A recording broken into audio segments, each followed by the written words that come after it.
Hello students. In Standard 10th, Mathematics Part 1, financial planning is one of the key areas to study. This covers financial planning, the introduction to GST, goods and service tax, the new tax system, tax invoice, GST calculation, input tax credit, shares, mutual funds, and SIP, that is systematic investment plan. Let us begin by getting introduced to GST, the new tax system, the earlier tax system. Before 1st July 2017, there were many types of indirect taxes in our country. Both the central government and the state government charged their own taxes. These taxes were mainly categorized into two divisions. First, central government taxes, and second, state government taxes. Central government taxes.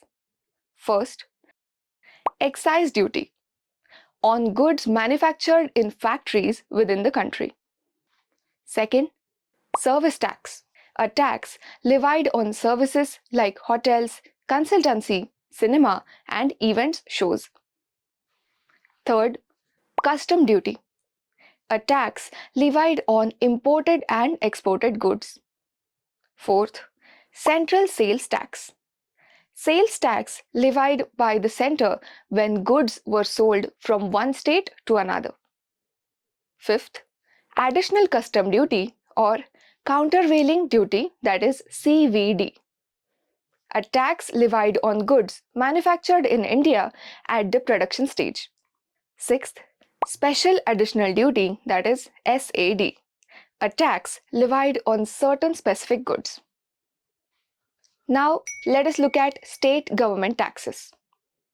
First, value added tax, that is VAT, a tax levied on the value added to goods at every stage of their sale. Second, luxury tax, a tax levied on services provided by hotel and resorts. Third, entertainment tax, a tax levied on cinema halls, plays, event shows, and water parks. Fourth, octroi, a tax levied on goods brought into a city. Fifth, purchase tax, a tax levied on the purchase of certain goods. Major problems arising from this tax system are: first, tax on tax. Taxes were charged multiple times from production to final sale. Second, different rates for different states. Sending goods from one state to another became complicated. Third, transport obstacles. Due to octroi naka, that is checkpoints, and entry taxes, trucks had to wait in long queues. Fourth, more documentation for business. Businesses had to take separate registration and file of returns for each tax.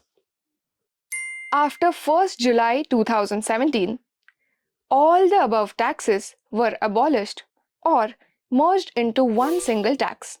Now only one single tax, the goods and services tax, that is GST, is levied on the purchase and sale of goods and services.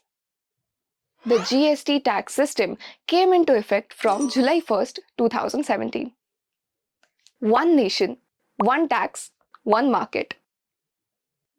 GST levied on the purchase and sale of goods and services. Central sales tax, that is CST, plus customs duty, special customs duty, value added tax, VAT, luxury tax, entertainment tax, and octroi. Excise duty, service tax, customs duty, central surcharge, and cess. Salient features of GST. First, abolition of multiple indirect taxes. Second, elimination of disputes regarding goods and services. Third, state-wise registration for traders. Fourth, greater transparency in transactions. Fifth, simple and user-friendly tax structure.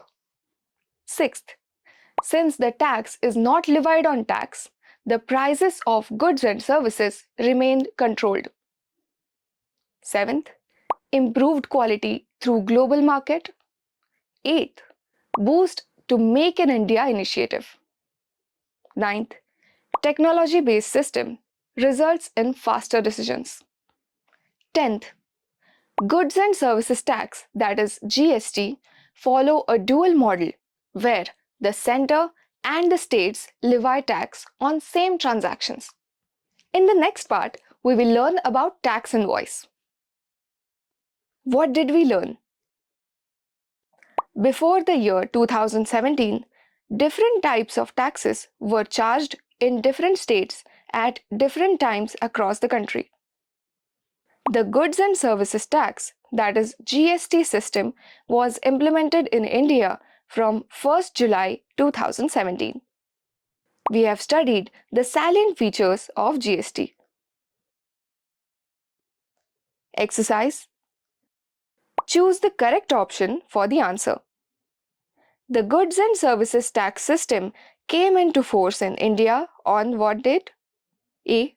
March 31st, 2017. B. April 1st, 2017. C. January 1st, 2017. And D. July 1st, 2017.